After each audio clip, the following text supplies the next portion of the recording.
राष्ट्र की रक्षा नहीं होती। आज शर्तें रख दी जाती है, जब रिश्ते देखने आते हैं तब बेटी की माँ कहती है मेरी बेटी खाना बनाना नहीं जानती, मेरी बेटी का खाना बनाना नहीं आता। तो बेटे की माँ कहती है कि कोई बात नहीं, 6 महीने सिखा देना, सीख जाएगी खुद। ऐसे थोड़ी ना होती है राष्ट्र की रक्षा। हमें अपना खाना बनाने में लज्जा महसूस होती है, अपना पहनावा पहनने में शर्म महसूस होती है, अपनी भाषा बोलने में शर्म आती है हमें। और जिन्होंने इस राष्ट्र में नींव बनकर कार्य किया, उस ऋषि दयानंद का नाम लेने में हमें शर्म आती है। फिर कैसे होगी राष्ट्र की भक्ति? अरे दूसरी जाति के लोग में जब बच्चा 3 साल का होता है तब उसे मजहब की शिक्षा दी जाती है। क्यों? क्योंकि कम से कम अपने मजहब को तो जाने, अपनी भाषा को तो समझ सके। अच्छा आप बताओ, 25 साल के बच्चे की व्यवस्था है आपके पास? 25 साल के बच्चे की व्यवस्था है आपके पास? नहीं है। क्यों? क्योंकि आपने अपने बच्चों को बैठकर कभी गीता रामायण पढ़ाया ही नहीं। वेद तो बहुत दूर की बात है, कभी पढ़ाया क्या बैठकर गीता रामायण हिंदी संस्कृत? नहीं, हमारे बच्चे रामायण नहीं पढ़ते, गीता नहीं पढ़ते। अरे बच्चों तो बहुत दूर की बात है। यहाँ पर बैठे अधिकतर लोग जिन्होंने रामायण और गीता को केवल दूर से ही देखा है। फिर होगी राष्ट्र की भक्ति? राष्ट्र का निर्माण फिर कैसे होगा? होगा क्या? अच्छा ठीक है। फिर अर्जुन ने अपने राष्ट्र के निर्माण के लिए शस्त्र उठाए थे, अधर्मियों का नाश किया। जो जो अधर्म के मार्ग पे थे उनको सबका नाश किया उस धर्मी लोगों ने। अर्जुन ने फिर शस्त्र उठाए और फिर क्या कहते हैं अर्जुन को योगेश्वर श्री कृष्ण जी? यशोचन वसोस्वम प्रज्ञावादश्च भाषसे गताशु न गताशुश्च नानु सोचन्ति पंडिता। हे अर्जुन, ये देह तो जैसे इस देह में लड़कपन, जवानी, बुढ़ापा, देह तो बदलता रहता, शरीर की दशा बदलती रहती है, किंतु देह वही का वही रहता है। इसलिए तू शोक मत कर और युद्ध के लिए खड़ा हो जा।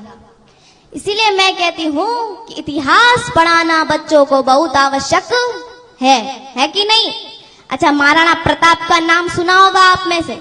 महाराणा प्रताप नाम सुना है? अरे स्वाभिमान का युद्ध चल रहा था, जंगलों में भटक रहे थे अपने राष्ट्र के स्वाभिमान के लिए राणा।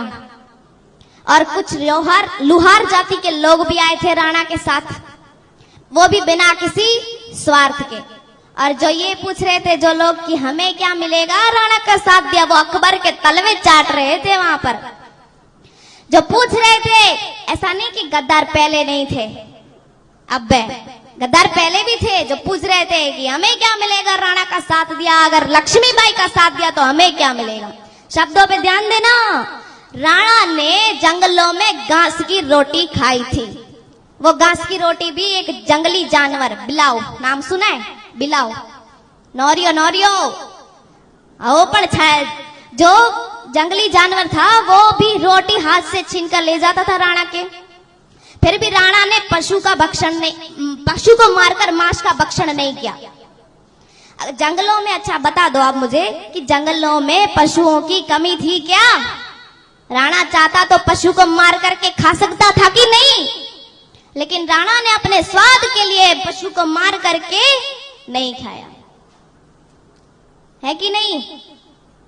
अब बताओ, 14 साल की बेटी मर गई, राणा की गोद में दम तोड़ गई, 3 दिन की भूखी थी, लेकिन राणा ने मांस खा करके पशु को मार करके मांस नहीं खिलाया अपनी बेटी को। 14 साल की बेटी थी राणा की, मर गई गोद में वो भूख से, 3 दिन की भूखी थी।